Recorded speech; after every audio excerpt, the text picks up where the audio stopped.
update kita hari ini. Baik, terima kasih. Saya buka dengan salam. Assalamualaikum warahmatullahi wabarakatuh. Waalaikumsalam warahmatullahi wabarakatuh. Selamat sore, salam sejahtera untuk kita semua. Rekan-rekan media yang saya hormati, para leader di tim nasional Anies Muhaimin, ada Ketua Dewan Pakar Prof. Hamdan Zulfa, ada anggota Dewan Pakar Mas Bambang Wijayanto, kemudian ada Ketua Tim Hukum Nasional Pak Ari Yusuf, ada Ketua Tim Riset Pak Amin Subekti yang juga Wakil Ketua Dewan Pakar. Dan di belakang ada tokoh-tokoh yang terus bersama kita, Pak Ustadz Yusuf Matak, Mas Yuki, Oke. Saya pertama ingin menyampaikan terima kasih tentu saja kepada rekan-rekan media yang terus mengawal proses. Saya berkali-kali menekankan di berbagai forum bahwa perjuangan kita dua, perjuangan elektoral tentu saja harus kita tuntaskan, tapi sebetulnya ada perjuangan lebih besar, yaitu menjaga demokrasi kita. Karena itu perspektif Timnas Amin selalu ingin menjaga keduanya. Pak Anies semalam mengatakan bahwa perjuangan menaikkan kelas permainan, tanda kutip, di pemilu ini berhasil karena kita berhasil mendorong pemilu itu lebih menyuarakan gagasan, ide, bukan lagi tubrukan antar kelompok. Ya. Kita juga berhasil membawa kata-kata kunci seperti etika, moral, adab ke dalam diskursus hari-hari, dan itu satu pencapaian yang menurut kami kita perlu syukuri bersama. Dalam urusan elektoral, kita menyimpulkan bahwa semuanya masih terlalu dini untuk disimpulkan apapun, karena semuanya masih berupa prediksi, bukan merupakan hasil-hasil yang secara konstitusional memang sudah konklud. Saya ingin memberi kesempatan pada Prof. Hamdan untuk memulai dari sisi konstitusionalisme, kemudian nanti Pak Amin memberikan beberapa contoh temuan riset yang sekarang sedang dikerjakan. Sudah itu Pak Ari akan menyampaikan update temuan-temuan tim hukum nasional, dan nanti Mas Bambang juga memberikan pandangan-pandangan mengenai aspek hubungannya dengan kepentingan publik. Ingin saya ulangi sekali lagi tadi yang dikatakan oleh Mbak Hani. Ternyata yang diceritakan di film Dirty Votes itu betul-betul hanya sebagian kecil dari apa yang kita alami hari-hari ini, gitu ya.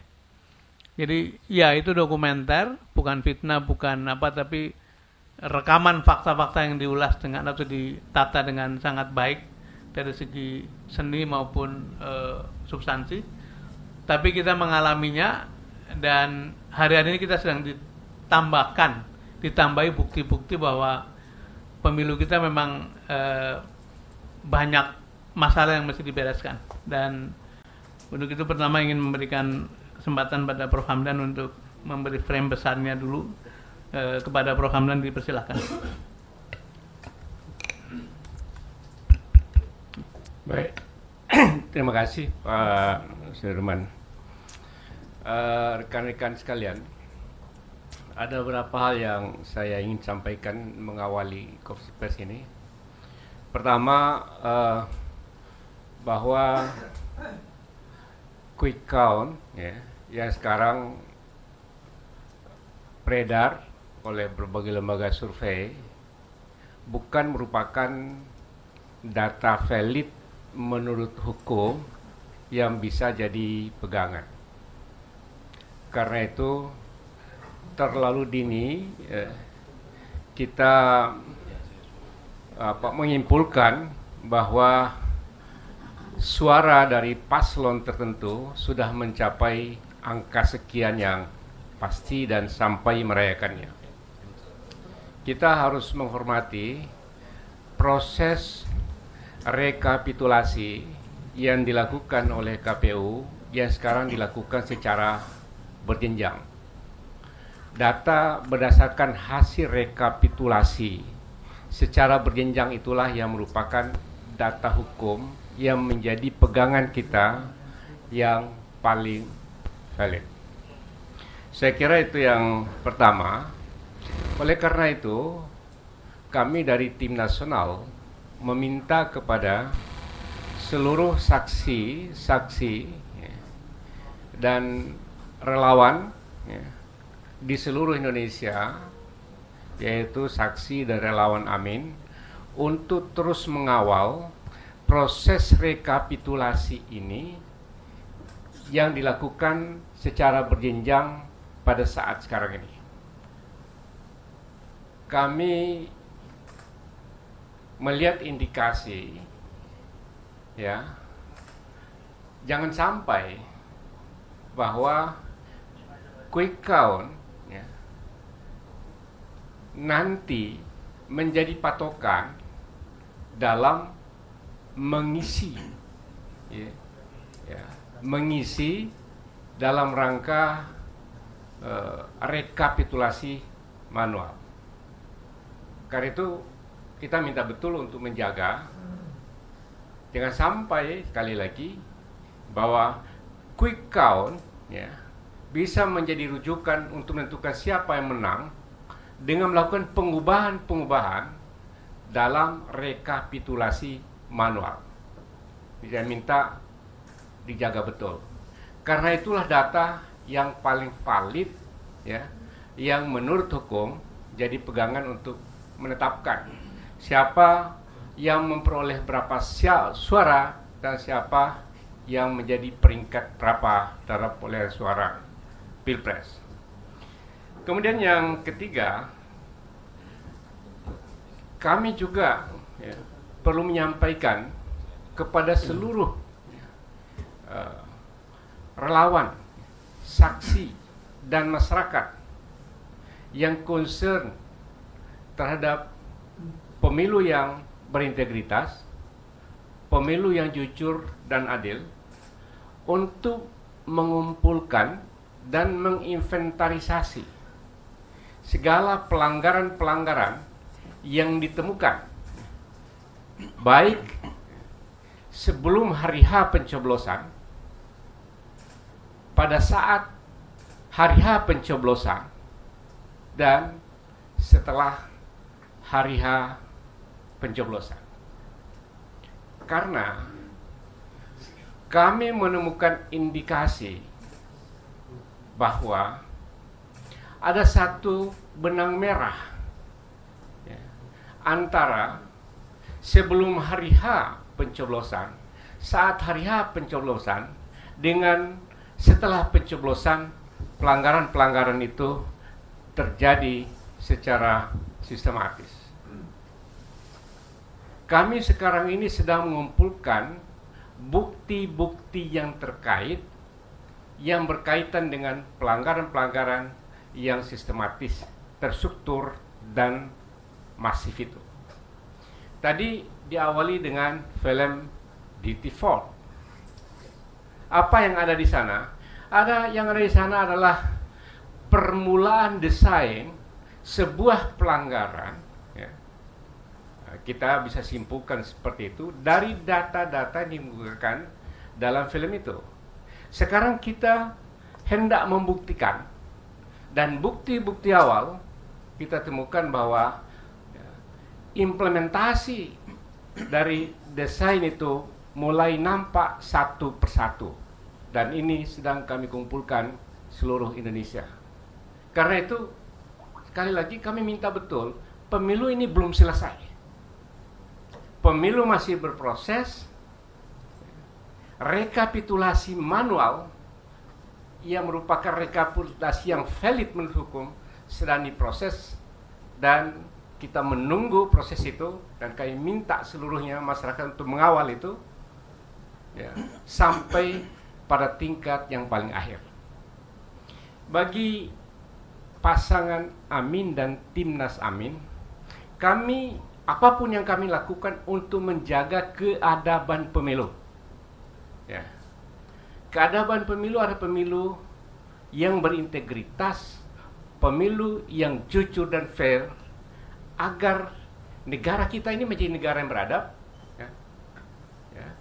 Negara kita ini adalah negara yang dibangun di atas pemerintahan yang legitimate. Itu hal yang jauh sangat penting dari hanya sekedar menang dan kalah. Karena itu penting sekali kami catat bahwa inilah perjuangan kami dan inilah kehendak perubahan. Kita ingin menghendaki pemerintahnya legitimate, negara yang kuat, dan keadaban dalam berperintah. Saya kira itu menjadi concern kami, dan itulah sebabnya pada hari ini kami mengajak masyarakat semua, ya, kami mengajak kepada publik untuk menjaga integritas pemilu ini agar negeri kita ini negeri yang lebih baik. Saya kira itu yang bisa sampaikan sebagai pengantar. Nanti akan disambung lagi oleh yang lain. Masih. Assalamualaikum warahmatullahi wabarakatuh. Assalamualaikum warahmatullahi wabarakatuh. Prof. Hamdan, terima kasih. Salah satu poin yang kepingin saya garis bawahi adalah jangan sampai quick count itu dijadikan basis untuk memaksa hasil real count dengan memanipulasi sistem, dan ada indikasi sistem itu tidak cukup reliable, tidak cukup terpercaya, sehingga terjadi tadi manipulasi dari sistem yang seperti ingin digiring pada hasil quick count. Nah, ini yang akan disampaikan oleh Pak Amin, beberapa contoh saja, kemudian nanti disambung oleh Pak Ari untuk menjelaskan tipe-tipe atau pola-pola dari pelanggaran atau kecurangan. Kepada Pak Amin Subukti dipersilakan. Terima kasih Pak Sulan Said, juga Prof. Hamdan yang sebelumnya sudah menjelaskan. Audionya Pak, tekan sekali itu hold Pak, posisinya hold Pak. Udah. Oke Pak. Makasih Pak Sudirman, Prof. Hamdan yang tadi sudah memberikan pengantar tentang apa yang terjadi di belakangan. Jadi kami juga mengamati apa yang berkembang di masyarakat, terutama laporan-laporan yang muncul di sosmed maupun di grup-grup WhatsApp tentang adanya diskrepansi atau khususnya perbedaan dari apa yang muncul antara formulir C1 dan perhitungan yang ada dalam website KPU. Jadi kami diminta sebagai tim riset untuk melakukan pendalaman apakah hal ini adalah sesuatu yang terjadi gitu. Jadi akhirnya yang dilakukan adalah kami betul-betul membuka apa yang ada di dalam website KPU di pemilu2024.go.id. Lalu kemudian mencoba memeriksa dalam beberapa jam terakhir gitu ya, membandingkan apakah ada sesuatu kelemahan di dalam uploading ya, kira-kira gitu. Jadi kalau bisa dilihat di sini barangkali dalam beberapa jam terakhir dari masukan-masukan yang muncul dari masyarakat baik melalui media sosial maupun grup WhatsApp langsung, itu kita coba lakukan pendalaman dengan membuka langsung di website KPU. Jadi tim-tim teman-teman media pun bisa melakukan hal yang sama dengan yang kami lakukan. Maka dalam beberapa jam terakhir ada sekitar 335 laporan dari berbagai TPS yang coba kita lihat di website KPU. Ternyata dari 335 yang kita buka itu terdapat memang perbedaan antara angka yang ada di dalam tabulasi dengan dokumen pendukung berupa formulir C1 yang diupload di website tersebut. Nah, dan itu tersebar di 181 kota dan 36 provinsi. Jadi sebarannya kira-kira. Jadi dari 335 itu yang baru kita bisa lakukan riset di dalam website KPU, kira-kira hasilnya seperti itu. Terjadi diskrepansi atau perbedaan antara formulir C1 dengan tabel yang ada dalam website KPU. Dan kalau kita lihat di sebelah kanan itu tersebar dengan sebaran yang beda-beda. Jadi kalau bisa dikatakan penggelembungan suara itu terjadi baik terhadap 01, 02 maupun 03. Tapi kalau dilihat proporsi angkanya itu proporsinya adalah 01 mendapatkan kira-kira tambahan suara itu adalah 19,6%, 02 mendapatkan tambahan suara 65%, di atas C1, dan pasangan 03 mendapatkan 15,4%. Jadi ini yang kami temukan di dalam website pemilu2024.go.id. Jadi saya kira membuktikan bahwa apa yang dibicarakan di masyarakat itu ternyata terjadi dalam situasi nyata.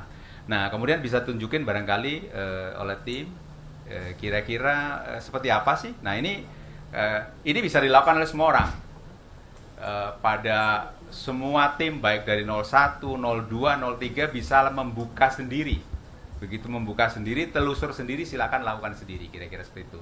Dari sana akan kelihatan, oke, misalnya ini contoh ya, ini satu contoh di daerah tertentu ya, bisa dibaca di situ. Ternyata di atas itu akan kelihatan berapa sebenarnya angka yang ditampilkan menjadi hasil dari di TPS tersebut.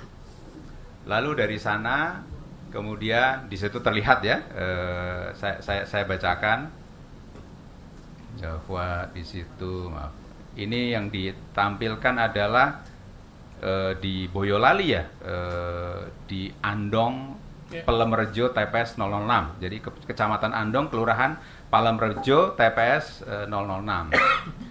Di tulisannya seperti apa bisa dilihat, lalu kemudian dokumen C1-nya itu bisa dilihat angkanya seperti apa.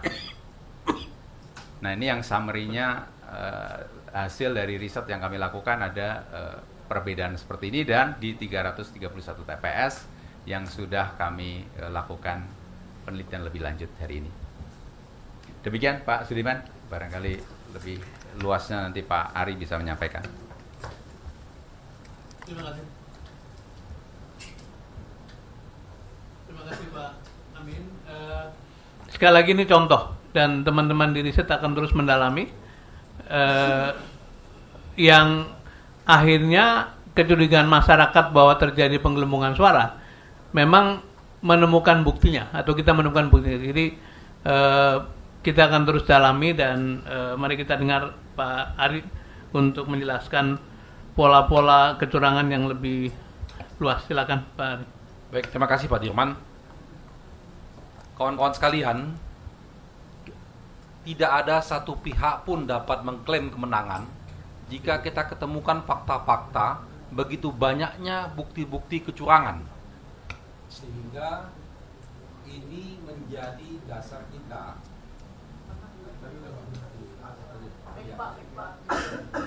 Jadi kami dari tim hukum nasional Amin, 1 hari sebelum pencoblosan kami sudah menerima laporan-laporan. Kami bersiaga 24 jam di posko. Sampai saat ini pun kawan-kawan di tim hukum Amin nasional masih menerima semua laporan-laporan tersebut. Kami juga memiliki tim hukum nasional di daerah di 34 provinsi. Semuanya sampai sekarang masih menerima banyak sekali laporan-laporan tersebut. Tadi apa yang dijelaskan oleh Pak Amin itu salah satu pengelompokan yang kami sudah temukan sebagai bentuk kecurangannya. Kami sebut di situ sebagai penggelembungan suara melalui sistem IT KPU. Ini penggelembungan suara ini dilakukan secara masif. Tadi sampel itu hanya di beberapa tempat yang di ini kan. Sedangkan kami sudah memverifikasi ribuan laporan TPS yang kita cek langsung C1-nya yang menurut versi kita. Karena kami juga punya kawan-kawan di daerah yang bisa memfoto langsung C1 hasil. Kami cek di KPU berbeda. Jadi apa yang disampaikan oleh Pak Amin tadi itu hanya bagian dari sampling saja. Lalu yang kedua, tentang suara-suara yang sudah tercoblos di 02. Itu banyak sekali. Mungkin tidak hari ini kita presentasikan karena kan kami lagi kumpulkan. Banyak sekali surat-surat suara yang sudah tercoblos yang masyarakat terima. Lalu yang ketiga, pengarahan aparat desa melalui asosiasi kepala desa. Ini sudah kami omongkan sejak lama bahwa modus ini sudah betul-betul terjadi, dan betul ternyata pada hari H itu terjadi. Bagaimana kepala-kepala desa itu memberikan pengarahan langsung ke KPPS dan ikut serta untuk kemenangan paslon tertentu. Lalu pengarahan lansia oleh KPPS, jumlah surat suara yang kurang, penghalangan pemilih di PPLN, manipulasi data DPT, lalu upaya menghalangi saksi di TPS, dan money politik. Ini pengelompokan modus-modus yang sudah kami temukan di lapangan. Dan ini nanti akan pada waktunya secara bertahap akan kami sampaikan ke publik setelah kami lakukan verifikasi. Jadi kami dalam hal ini berkepentingan mengawal proses pemilu ini dengan baik, tidak hanya untuk kepentingan Amin, tapi lebih utamanya adalah kepentingan rakyat. Jutaan suara rakyat yang merasa dicurangi. Itu pokoknya. Intinya di sana. Jadi kita jaga betul bahwa betul-betul suara rakyat yang dikehendak itulah yang akan menjadi kenyataan. Mungkin itu saja dulu dari saya. Terima kasih Pak Timan. Terima kasih Mas Ari. Selanjutnya kepada Mas Bambang Wijayanto, dipersilakan untuk menyampaikan perspektifnya yang Mas Bambang sangat engage dengan berbagai komunitas masyarakat sipil dan juga punya concern yang sangat tinggi pada berbagai penyimpangan. Silakan Mbak Bambang. Terima kasih Mas Diman. Teman-teman semua, insya Allah apa yang dilakukan oleh Amin